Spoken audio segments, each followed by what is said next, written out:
નમસ્કાર, આપ જોઈ રહ્યા છો નેશન પ્લસ ન્યૂઝ. હું છું આપની સાથે હેતલ ભગત. અમરેલી જિલ્લાના ધારીના ખીસરી ગામે લગ્ન પ્રસંગમાં થયેલ મારામારીના મામલે પોલીસે આરોપીને ગણતરીના કલાકોમાં ઝડપી પાડ્યો છે. અમરેલી જિલ્લાના ધારીના ખીસરી ગામે લગ્ન પ્રસંગે મારામારીનો મામલો સામે આવ્યો હતો, જેમાં ખીસરી ગામે લગ્ન પ્રસંગમાં ધીંગાણું ખેલનાર આરોપીને ગણતરીના કલાકોમાં જ પોલીસે ઝડપી પાડ્યો છે.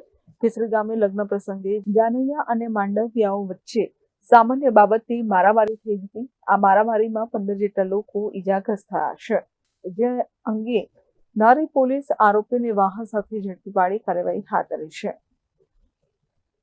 Darvesh Mehta, nation plus news, Rajula.